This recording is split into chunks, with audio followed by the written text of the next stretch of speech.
Order! Order! You are an incorrigible delinquent at times. Behave yourself, man! Because we're going to have a look at the Telegraph front page and talk about Labour when it comes to Brexit. Corbyn backs plan for second referendum. David, is he? I don't think he has yet. I'd like him to, but I don't think he has. It's taken me a long time to come to this conclusion, by the way, Joe. I think it's the 2.5 years of total grind and the ability to see very clearly now that anything other than actually changing our minds will be very, well, I think it'll be a disaster for the country. But we haven't got there yet. We're moving like snail space towards it, but we're not there yet. Right. Are you expecting, hoping Jeremy Corbyn will move to that position categorically? I am, because I've moved, and I've only moved over the recent weeks. I didn't expect to be in this position, partly because I come from an area, my former constituency were voted for out. I understand the instincts of people who say, plague on you, you know, if you haven't heard it, we'll tell you again.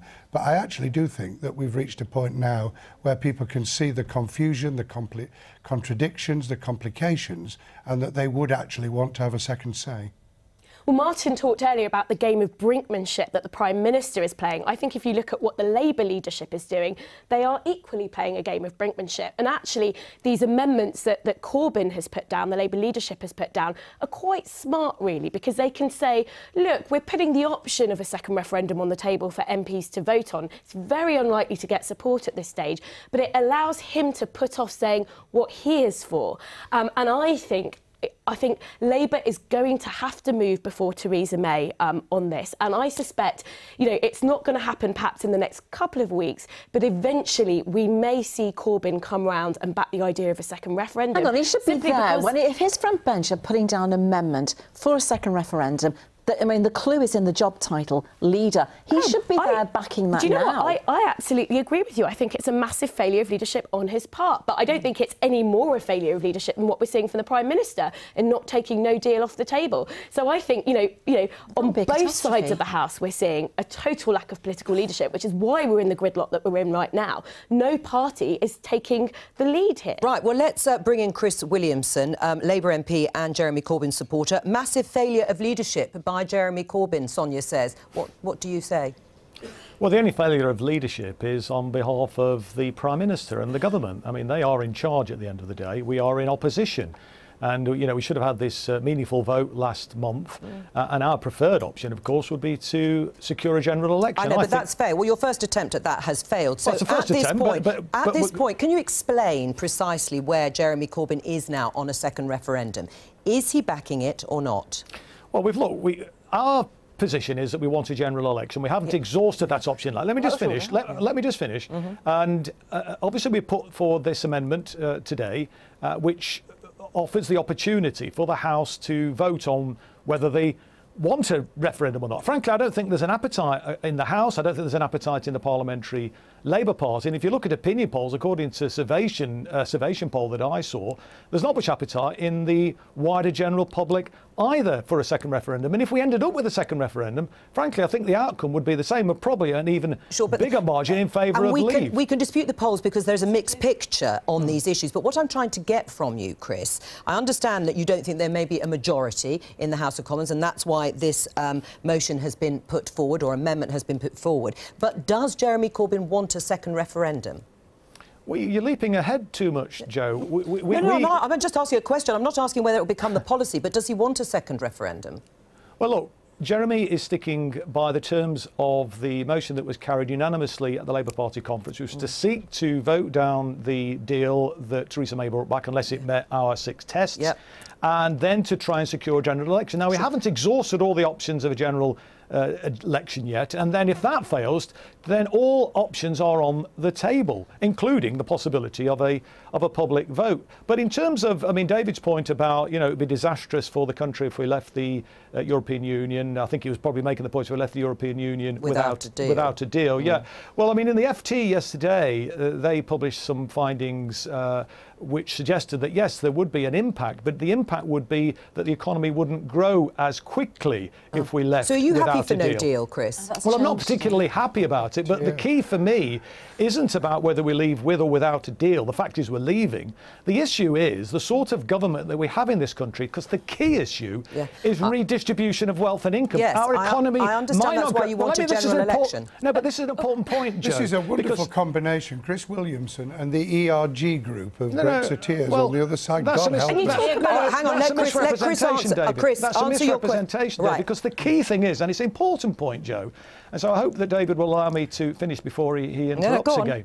And that is that when we leave the European Union, the key thing is that we have a government that is committed to redistribution of income and wealth. Now, our economy might not grow as quickly, but if we are committed to investing in our economy, investing in our public services, and have a policy of redistribution of income and wealth, then we can lift the living standards of the 99% in this country, even if we're not growing as quickly as we might have otherwise done. And, and in terms of economic growth, though, Joe, we've had economic growth, obviously, over the last 40 years.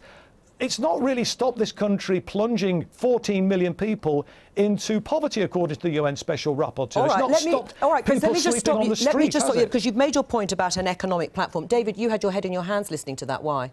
Well, only because if we went out without a deal, if we crashed out, the idea that we would be able to borrow at rates that are tenable, or that we'd be able to raise money from elsewhere, or that the pound wouldn't sink even further is risible. Right. I mean, that's just the real world. Well, you say that, but Nadine, you have tweeted this. Just bear with us for a moment, Chris, and I will read the tweet about no deal that you have put forward, because you think it would be marvellous if we leave on the 29th of the 3rd with #no deal.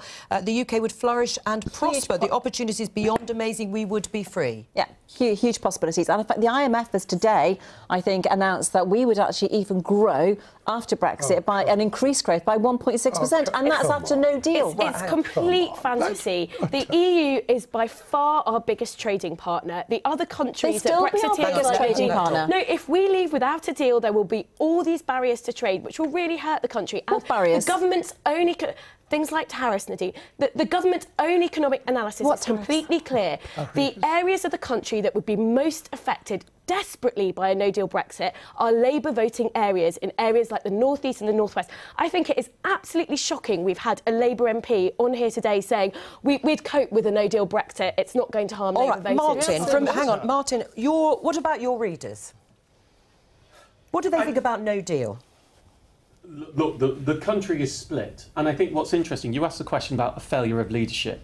I don't think leadership is possible on this. When you look at the study that came out today that said more people identify themselves as either Brexit or Remain than identify themselves as part of a political party.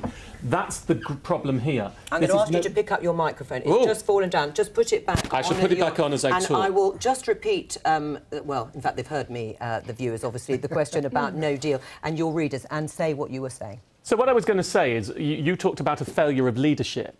You can't lead in this scenario because that was conversations about left and right. But more people these days, a study out today, identify themselves as Brexit or Remain than do left and right. So the Labour Party is not a party of Brexit or Remain. It is a party of left and right, as are the Tories. And that's the impasse that we're finding. What I find particularly difficult, though, about what has just been said is whether you believe Nadine or you believe Remainers. The biggest impact on our economy, the biggest single change of our economy is whether we stay in the EU or we don't. Whether you see it as a positive thing that we leave or you see it as a negative thing that we leave. Either way, the delta, the change is huge. So to simply accede we want redistributive policies without understanding that the amount of money we have to redistribute is core to that, therefore the EU voted core to that, I find a slightly difficult bit of political logic, because certainly whether we stay in or the EU or not, one thing we'll all agree will have a big impact on our economy. Right. Listening to Nadine saying that the IMF, what did you say, predicted? That there would be growth even with a no deal. Where did the IMF... Well, I actually just read that in... Right. That figure, the IMF have not said that in the sense of no deal there would be growth at that point. What do you say in response? Well, I was going to respond to Martin's point about political leadership. I actually completely disagree. I think the reason why more of us are identifying with Remain or Leave than political parties countries is precisely because of the failure of political leadership. People look to these leaders and they are not offering what they want. I think there's absolutely no excuse, for example, for Jeremy Corbyn. He could make a stand. He could back a second referendum. The fact that he hasn't is because he's actually quite Eurosceptic and is a bit cowardly and doesn't want to make a positive argument to voters. All right, just finally, Chris, before we say goodbye to you, we now hear that Len McCluskey, the leader of Unite Union, no friend of the Conservative government, is having talks with Theresa May at Downing Street. Is that a proxy for Jeremy Corbyn going in? Well, it just shows the desperation of Theresa May. But let me just also clarify... Well, why is he going then? Well, she's obviously invited him to discuss the parlous situation that she finds herself in. I don't think it's proxy for Jeremy at all. But let me be clear, because I was misrepresented just then. I'm not saying that I want to leave without a deal. Of course I'd like a deal. I don't want a no-deal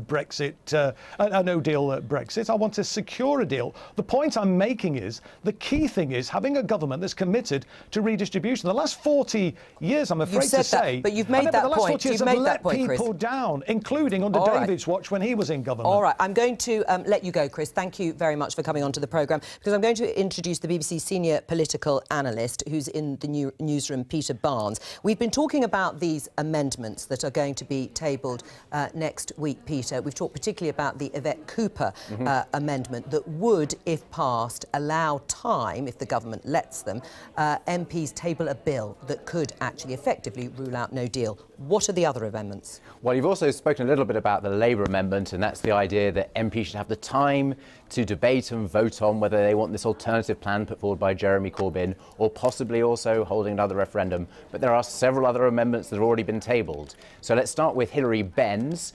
He wants a series of what he calls indicative votes. So that will be where MPs get to vote on a number of different choices. So it could be a no deal, or another referendum, or a different kind of deal.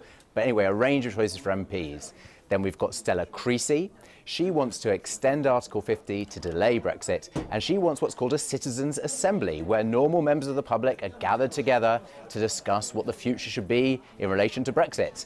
Then I'll move on to Rachel Reeves. Now, she just says she wants to extend Article 50 if no deal has been agreed by February the 26th. So it's a way of preventing a no-deal Brexit.